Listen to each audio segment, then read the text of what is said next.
Bonjour, je suis Julien Rodriguez, étudiant en troisième année, option Marketing Management des technologies de l'information à l'ISC Paris et je vais vous parler des SEO.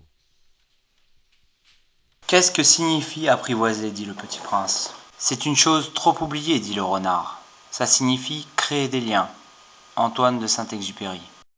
SEO, Search Engine Optimization, terme anglophone désignant le référencement. Le SEO regroupe toutes les techniques destinées à faire apparaître un site web ou une page donnée dans les premiers résultats d'un moteur de recherche interrogé avec des mots-clés correspondant au thème du site. On considère en général que le positionnement d'un site est bon lorsqu'il est avec les moteurs les plus utilisés dans les 10 premières réponses d'une recherche sur les mots-clés correspondant à son cœur de positionnement. Levons l'ambiguïté sur le SEO. Le SEO est un terme souvent employé par les spécialistes du web et les consultants qui souhaitent donner de l'importance à leur discours, pour ainsi justifier une prestation souvent facturée très chère. En effet, le SEO consiste simplement en une optimisation de la visibilité d'un site internet dans les moteurs de recherche. C'est ce que l'on appelle référencement.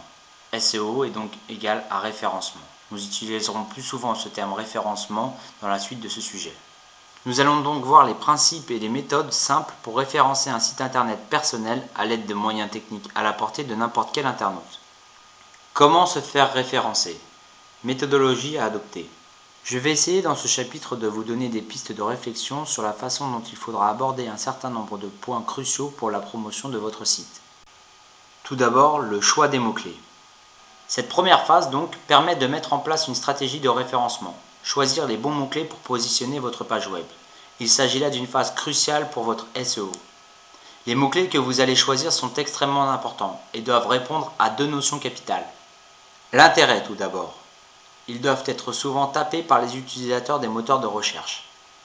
Ensuite, la faisabilité. Il doit être techniquement possible de positionner une page web dans les premiers résultats des moteurs pour ce terme. Bien sûr, les termes choisis doivent décrire l'activité et le contenu de votre site web. Une autre question se pose. Comment trouver les mots-clés?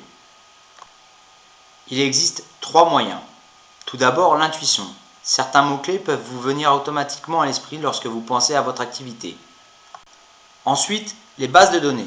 Il existe des bases de données de mots-clés comme WordTracker ou Keywords Discovery qui peuvent vous aider à identifier les termes les plus intéressants. Enfin, les générateurs de mots-clés. Il existe de plus en plus d'outils de type générateur de mots-clés qui proposent des termes de recherche contenant un mot préalablement saisi. Ces outils peuvent donner pas mal d'idées de nouveaux termes. En voici deux exemples. Yahoo Search Marketing ou encore Google avec AdWords. Passons à la seconde partie qui consiste au choix des moteurs de recherche à prendre en compte pour référencer le site internet. Sur quel moteur de recherche se positionner? La réponse à cette question est simple, sur ceux qui génèrent le plus de trafic sur votre site web. Et si l'on tient compte du fait que Free et Club Internet utilisent la technologie de recherche de Google, et qu'AltaVista, Nomad et Lycos utilisent celle de Yahoo, le nombre de technologies de recherche sur lesquelles il va falloir être présent est encore plus restreint. En effet, il reste donc Google, Yahoo, Voilà, MSN et un nouveau moteur de recherche en la personne de Exalid.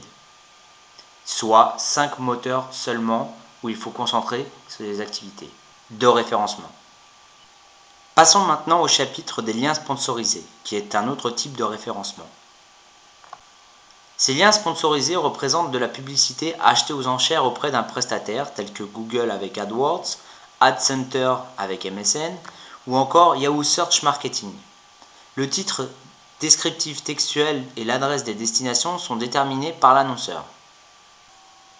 Les liens dits naturels ou organiques sont issus de l'index de moteur de recherche. Dans ce cas, le titre, la description textuelle sont extraits de la page elle-même, dont l'adresse est également indiquée. Si vous désirez obtenir une excellente visibilité sur les moteurs de recherche, la stratégie idéale sera certainement de viser les deux sources de trafic, liens sponsorisés et organiques. En effet, vous pouvez tout à fait aspirer à être présent dans deux espaces, les internautes ne regardent que très rapidement une page de résultats. Une double présence optimise donc votre visibilité.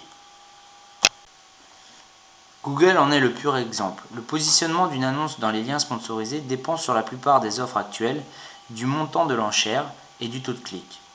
Une fiche vous est proposée pour chaque mot-clé choisi, avec titre, adresse, descriptif textuel.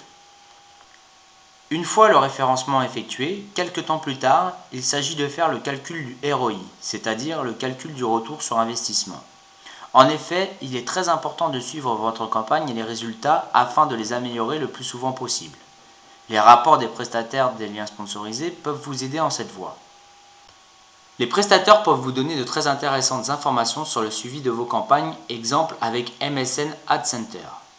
On remarque par exemple sur ce graphique que la performance du taux de clic de cette campagne s'est amenuisée au fur et à mesure que les concurrents arrivent et que la position moyenne de ces annonces baisse de la première vers la troisième ou la quatrième place, les enchères n'ayant pas été réévaluées.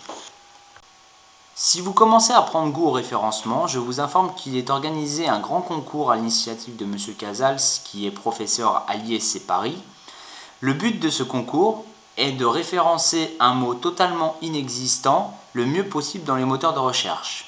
Ce mot est Zurtwig. Vous voici donc arrivé à la fin de cette vidéo. J'espère vous avoir apporté une meilleure compréhension du mot SEO, ou plutôt référencement, et vous avoir fourni une aide utile pour mener à bien vos projets dans ce domaine. Je vous fais part d'une très bonne webographie écrite par Olivier Andrieux et nommée Référencement 2.0. À bientôt!